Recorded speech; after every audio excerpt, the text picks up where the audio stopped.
So what is this oldest game that we play? The oldest game in the world is the blaming game. It all started with Adam and Eve.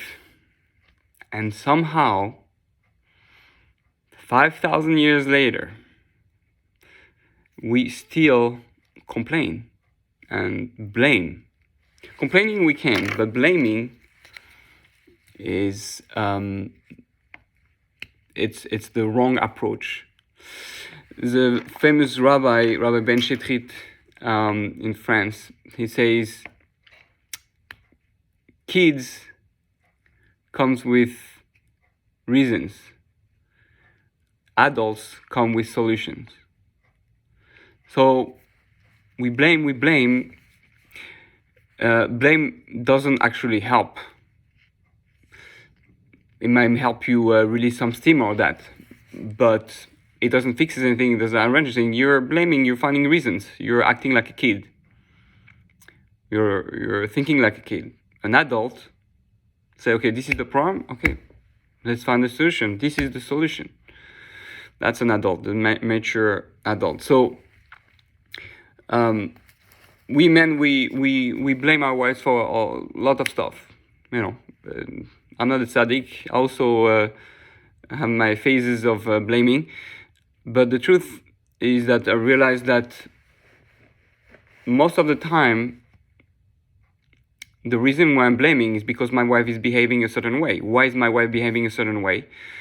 Because in most cases, and one has to be really humble and honest with oneself, I didn't give her enough love.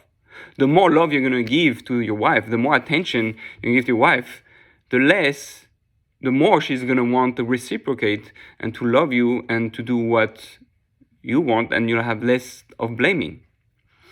Now, the reason this is one of the main solutions is because this is what happened in Gan Eden. Why did Adam blame Eve? Because you know what? He's the one who made her be alone with the Nachash. She needed attention. They were together and she was created and she's alone. Why do you think she was alone? The Midrash says that they just had sex and Adam was sleeping. So, what do you think that means? A man is sleeping after having sex and she wants to talk. Meaning he was just interested into the physical, into the external thing. He didn't appreciate her for what she was. He was not giving her the attention she needed. And then what happened when you don't give attention to your wife?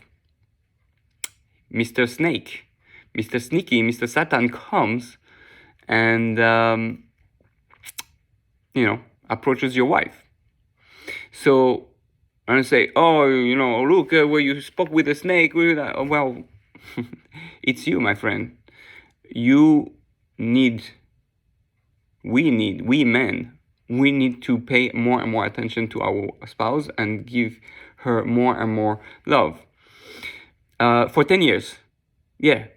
It takes 10 years, about my calculation, between 10 and 15 years, depending on the couple, how much each one work. But 10 or 15 years of you investing, you're not getting anything back? Or you think you're not getting anything back? That's fine.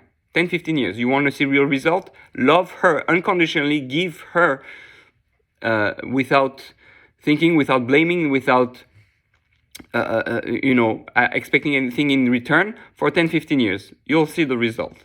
You'll see the change. So the problem is, which man? Why 10 years, 15 years without not expecting anything? Well, do you think her giving you a child is worth 10 years? How much can you repay her for her going through 9 months of pregnancy and giving birth? I don't think 10 years even makes it. If she's giving something, there's nothing more precious than that. Just knowing that she gave you a child, she went through the whole thing to give you a child, should be enough to prevent you from falling into the blaming game. So this is our challenge as men. Stop blaming. Blaming never helps. And most of the time, we love to blame because we know unconsciously that it's my fault. So if I blame the other, someone who blames the others, he's saying, it's not my fault, it's her fault. But the truth is, if you go deep inside and you ask her, why you like that? Why are you doing this? Deep inside, she might not be able to express it properly. I'm not feeling loved by you. You don't love me. I do all this. No, you don't love me the way I need to be loved. You want the solution. You want to stop the blame. You want her to change. Ask her exactly how what she needs to feel loved. That's the secret. So stop blaming. You're upset about something that she did. Ask her, what can I do to make you feel more loved? Do you have even the guts to ask her? Give me a list of everything, or the top 10 things that you need from me to feel loved. And see how hard it is for you to do those things. It might be, I want you to do the dishes. I want you to spend more time with the kids. Most of the time, what she wants is actually the best thing. Because women are not interested in little things. They're interested in the real deep stuff. I want you to tell me I love you more often. I want you to talk to me. I want you to spend more quality time with me. I want you to work less. So that's really what we have to do. And then you realize, you can humble yourself and realize, yeah, I'm playing the blaming game. Really, it's my fault. All right, so I'd say in 10 years, 10, 15 years, try 10 years already. If it doesn't work, add another 5 years. 15 years of giving 100% unconsciously love and see the result. Result doesn't happen like that overnight. But I can tell you, I've experienced it myself in my marriage and in other people's marriage. That's the hard work. You're here for that anyway. You're here to be a giver. God created you to be a giver. There's nothing more meaningful to give. Olam chesed ibaneh. So just give. And you give and you give. It's not a business deal. Oh, I did that, I gave you this, I did all that, and you do nothing. Are you a business? That's not business. Love is 100%. Don't expect anything. You should be happy just that you're giving. Even if you're getting, things at the beginning, the first 5 years or whatever, nothing positive, nothing back. But if you really invest in the love and doing what you're supposed to, it will be love. It won't be business. So think of your wife as true love and not a business deal. And God willing, you'll achieve. You will only be able to give compliment. Make a huge list of gratitude of everything that you has done. You'll see also that there's a much to be grateful for, and the blaming is blaming on things that bothers you, that are not as essential as what you're supposed to do. And in comparison to everything she has done, just like giving a child, just then choosing you, accepting to be your wife, then that's already you're lucky. Because without a wife, you're not a man. Without a wife, you are not working. If it's bothering you, there's something that bothers you about her, that means that I need to work on it. Meaning, it doesn't mean that it's your fault. Let's say she always takes too much time, or always she spends too much money on the thing, on clothing. So you have to ask yourself, okay, maybe I'm impatient. Maybe I'm stingy. Or you can ask, why she do that? Maybe she's doing that because she wants me to spend more time with her.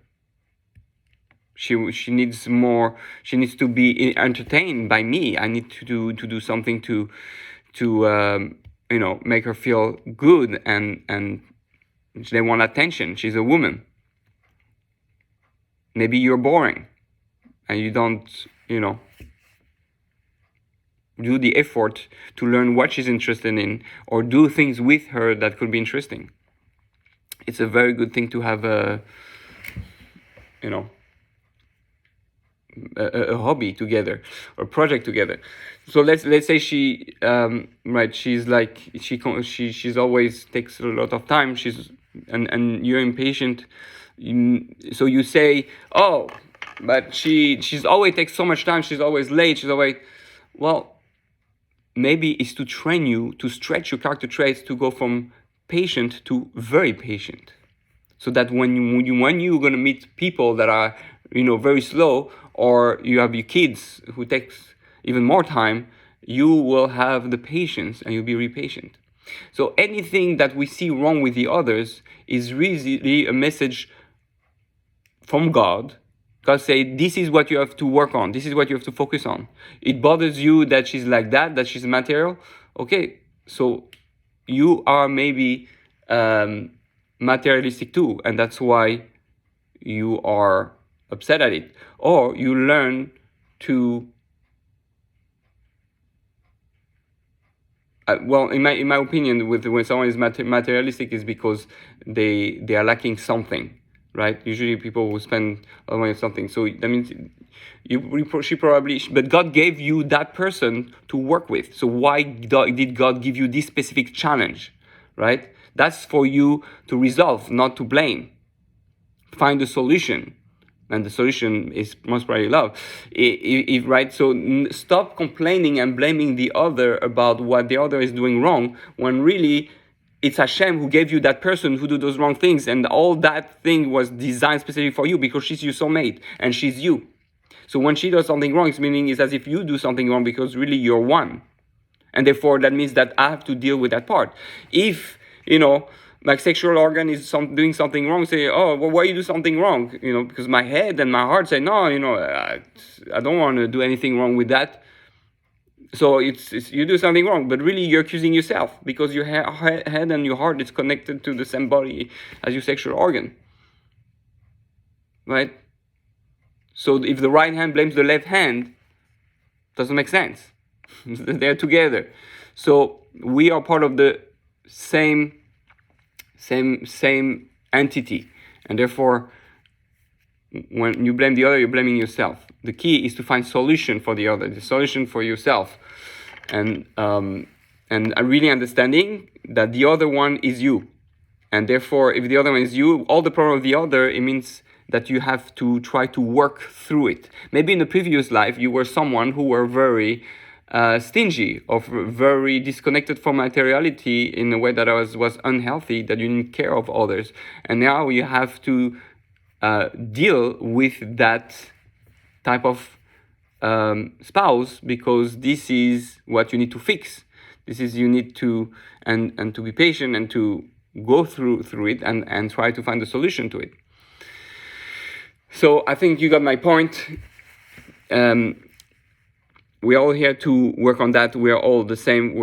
But I'm telling you, as a man, from man to man, it is the job of men to make our wives happy. That's our primary goal, and that's what you're created for.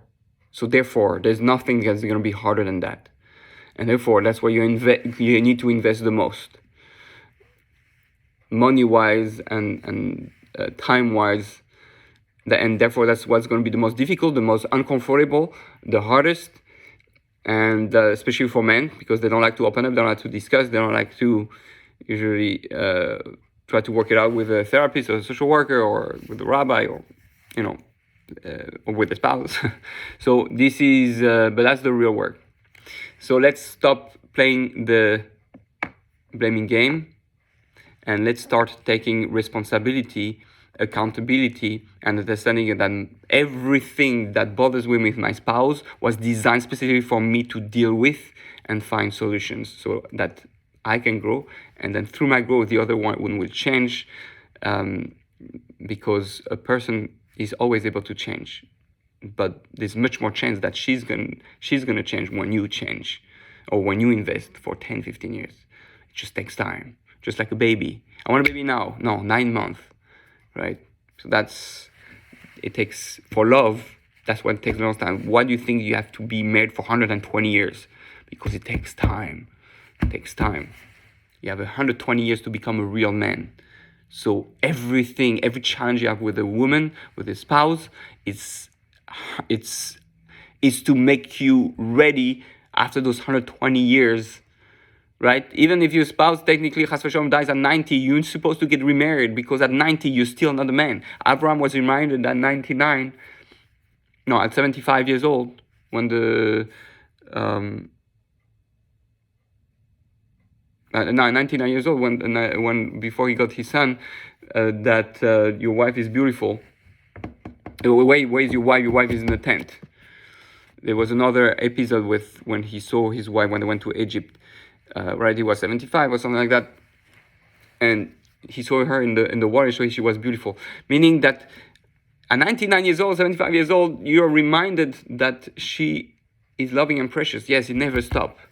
We need to understand this is what my life is all about. There's nothing else more important. This is what I was created for, to be married, to be one. Hashem Echad. Because if you don't do it with her, you won't be able to do it with yourself, and you won't be able to do it with God and with other human beings. So yes, it's hard. Yes, it's the hardest thing in the world. Yes, it's the most uncomfortable, but that's the real work. The real work is to fight with the uncomfortable thing, to stretch and to do things that are not easy. No pain, no gain. The more you work hard on your marriage, the more beautiful your marriage will be. And we want to give very often the excuse, oh no, I should have chosen another woman. Every woman will have a package to give you.